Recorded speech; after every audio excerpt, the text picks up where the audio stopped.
Aujourd'hui, je voulais parler du péché. Premièrement, dans le livre de Juges, en fait, il y a quelque chose dès le début. Le peuple d'Israël est face à la terre promise, mais la terre promise est encore habitée. Elle est à conquérir. Ils reçoivent pour ordre de Dieu. Quant à vous, vous ne conclurez pas d'alliance avec les habitants de ce pays, vous démolirez leurs hôtels. Voilà ce que Dieu leur demande en fait. Vous allez devoir chasser toutes ces personnes-là pour que vous habitez dans la terre promise. Mais le problème, c'est que Israël a échoué. La suite du verset nous dit, mais vous m'avez pas obéi.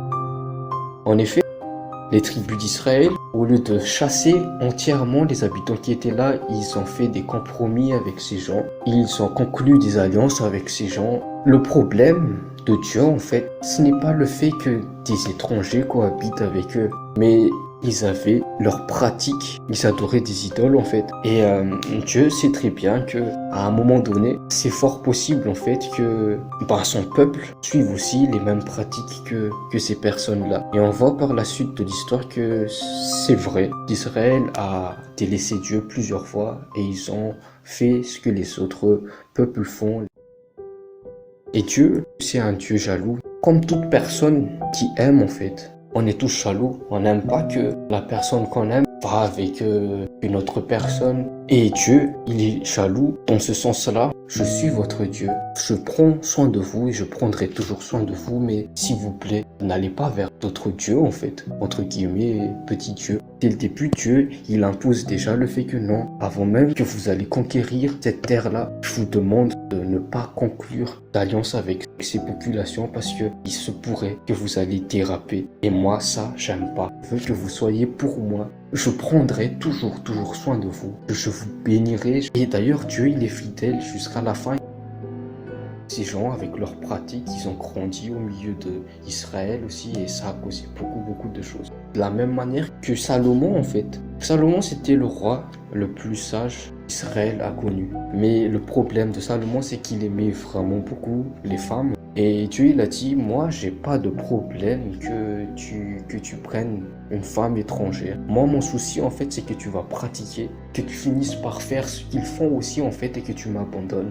Mais bien que Salomon était le roi le plus sage en fait, vers la fin de sa vie, il a construit un hôtel d'idole pour des peuples étrangers. En fait, le problème de Dieu, ce n'est pas que l'Israël se mélange avec des étrangers, mais que Israël finisse par faire ce que les autres, tout le monde fait aussi en fait. Parce que Dieu est saint, et il veut qu'on soit saint aussi, différent. D'ailleurs, c'est pour ça que Dieu s'est choisi Israël, un peuple tout petit au milieu de tous, pour qu'ils se distinguent, pour qu'on puisse voir que voilà, Dieu est avec eux et qu'ils se distinguent en fait. Mais voilà, Israël était entêté, un peu comme nous tous en fait. Quand Dieu dit à Israël de chasser, ce qu'il faut chasser en fait, qu'il fallait le faire. Mais bon, ils ont désobéi. Et on voit d'ailleurs dans le livre même de Juges, à partir du chapitre 17, c'est la dérive totale. Vraiment tout part en cacahuète. Le peuple a complètement abandonné Dieu. En fait, c'est comme si Dieu ait dit, ok, vous voulez plus m'écouter en fait. J'ai tout fait pour vous, mais vous voulez juste suivre les penchants de votre cœur. Faites tout simplement vous laisser selon votre intelligence. Faites ce qui vous semble bon.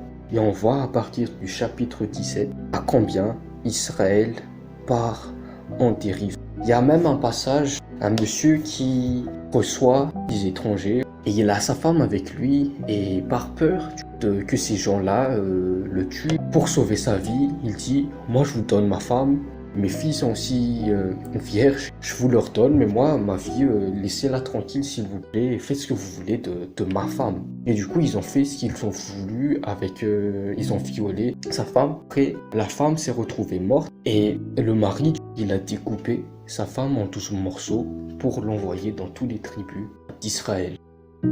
En fait, beaucoup de gens disent pourquoi il y a tant de violence dans le monde. Si Dieu existe, pourquoi est-ce qu'il n'entend pas les choses et tout? Franchement, si on avait vraiment la capacité de juste suivre ce que Dieu nous demande, rien de tout ça n'arrive. Je te laisse le soin de lire Romains chapitre 1 versets 18 à 32. Un passage en fait qui montre bien que quand Dieu à un moment donné, il va nous laisser tout simplement suivre ce que nous on veut faire, rien ne va. Et c'est exactement ce qui se passe ici. Dieu, c'est comme s'il s'en est lavé les mains pour un temps en fait pour Israël. Il a dit faites ce que vous voulez alors, faites ce qui vous semble bon. Et à partir du chapitre 17 de Juge, on voit la dérive totale qui se passe en Israël. Dieu se taisait. Maintenant, j'ai aussi lu le livre de Zacharie. Et ce qui m'a intéressé justement, c'est la fin de ce livre-là.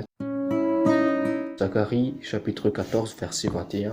C'est une promesse qui dit « Il n'y aura plus de marchands dans la maison de l'Éternel ». En fait, la maison de l'Éternel est la terre promise, le lieu où Israël devait s'installer. On peut le mettre un peu en parallèle en fait ici. La terre promise devait être une terre sainte qui se distinguait de toutes les autres parce que Dieu est censé être là. Et il a bien dit « Chassez tout ce qu'il faut être chassé ».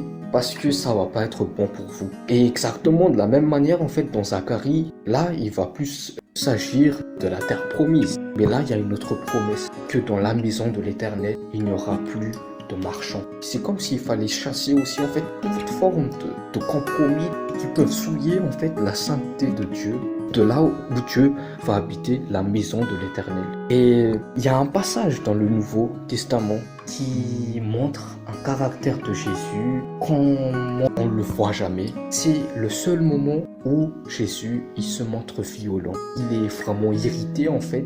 Luc chapitre 19 verset 45, il est écrit « Jésus entra dans le temple et se mit à chasser les marchands. Il est écrit que la maison de mon Père sera une maison de prière et vous en faites une caverne de voleurs. » En fait, les gens n'avaient plus aucun respect. Tout devait être chassé. Comme ce qui était dit dans Zacharie 14:21, il n'y aura plus de marchands dans la maison de l'Éternel. Et de la même manière qu'en Israël à l'époque, normalement, il ne devait plus avoir des idoles en fait. C'est pourquoi il fallait chasser ces étrangers depuis le début. Il faut bien faire gaffe en fait ici parce que c'est pas tant le temple en tant que bâtiment. La plupart des choses que nous voyons dans l'Ancien Testament avant Jésus-Christ, c'est des choses symboliques de ce qu'il y a maintenant. Quand on parle d'Israël, on devrait le rapporter à qu'est-ce qu'il en est en fait de ma vie maintenant. Et c'est ce qui est écrit dans 2 Corinthiens 6:16, parlant du temple de Dieu en fait. Il ne s'agit pas du bâtiment, mais il s'agit de nous maintenant. Quel rapport peut-il y avoir entre le temple de Dieu et les idoles? Il y a vraiment le parallèle entre Israël, le temple de Dieu, et les idoles. Les idoles, dans les deux cas, c'est les marchands, qu'on peut symboliquement représenter par les marchands. Ou à l'époque d'Israël, les idoles, c'est les idoles des peuples étrangers qui étaient là. La suite du verset. En effet, vous êtes le temple du Dieu vivant. Comme Dieu l'a dit, j'habiterai et je marcherai au milieu d'eux. Je serai leur Dieu et ils seront mon peuple. Il est bien écrit, vous êtes le temple de Dieu. Si nous sommes le temple de Dieu, si nous sommes l'actuel Israël en fait, est-ce qu'on est comme ces Israélites-là de l'époque du coup qui avons voulu faire des compromis avec des peuples étrangers idolâtres? Ils ont suivi du coup leurs pratiques plus tard et ils se sont égarés et puis Dieu les a complètement laissés à leur penchant et tout est parti en vrille.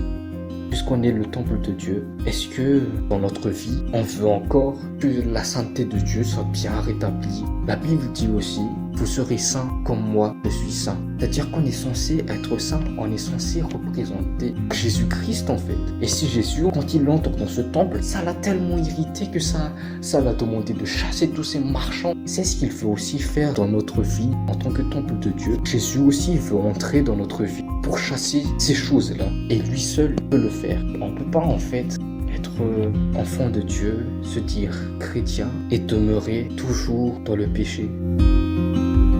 Je sais que c'est pas facile et je sais que c'est toujours facile justement de dire aux gens fais pas ça parce que c'est mal. Mais parfois on a besoin de juste voir à nous-mêmes en fait.